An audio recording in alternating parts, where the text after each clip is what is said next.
there, Narek is here. Today I'm gonna talk about intervals. So, in order to write down a certain solution in form of an interval, you need to know about inequalities, operations related to inequalities, even the bounding, how to write a certain bounding.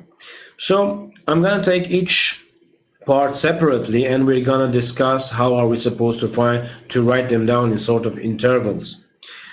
Let's start with some examples. Why not take examples?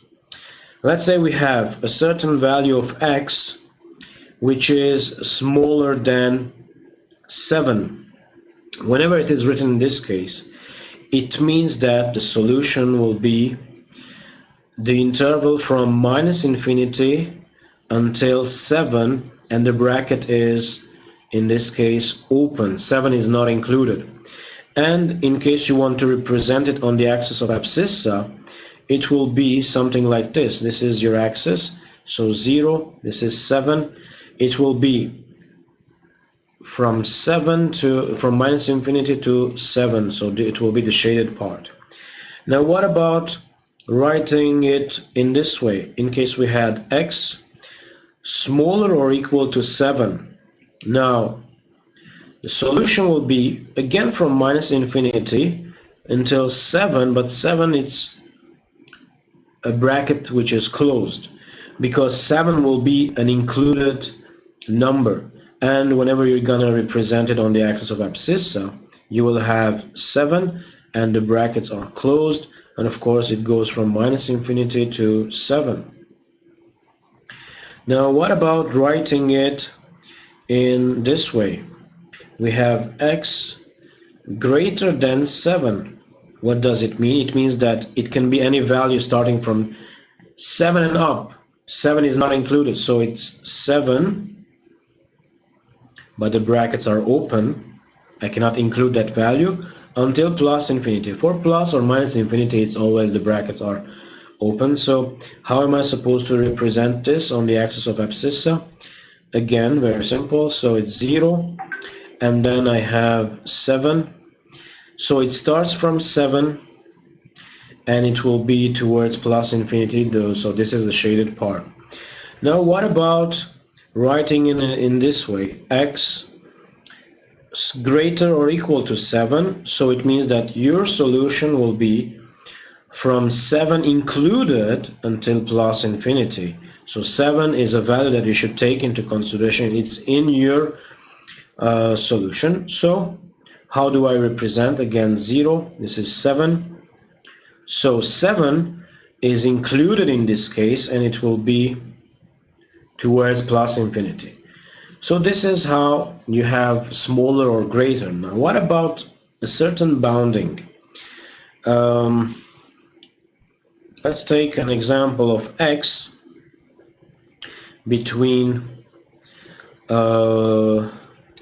minus 1 and 3. It means that your solution will be between minus 1 and 3. Both brackets are open. How do I represent it on the axis of abscissa?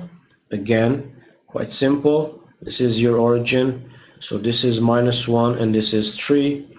The brackets are open, so it will be the shaded part between minus 1 and 3. Now in case I had the same case but written in x smaller or equal to 3, so it will be minus 1 bracket open and 3 the brackets are closed. So how do I represent? 0, minus 1 and 3, so 3 is closed, minus 1 is open, so it will be this shaded part. 3 is included. What about this case? Minus 1 smaller or equal to x smaller than 3. In this case your solution will be from minus 1 but included until 3 excluded. You have to represent it in this way. 0, this is minus 1 and this is 3, so minus 1 included until 3 excluded, and you have the shaded part.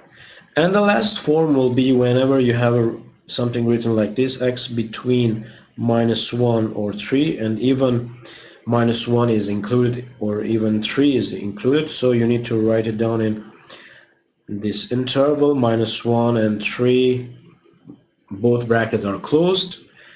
And how do I represent it? It will be between -1 and 3, so here you have both brackets closed. These are the cases that you can have. So greater or smaller, or it's between two numbers, which is a bounding. That's all for the video related to intervals. Why don't you subscribe to my channel? You'll be receiving notifications whenever I upload new material, new videos. I can also share with you my Instagram, Facebook account. You can contact me or leave a comment below. That's all for this time, and I hope it was helpful. See you later.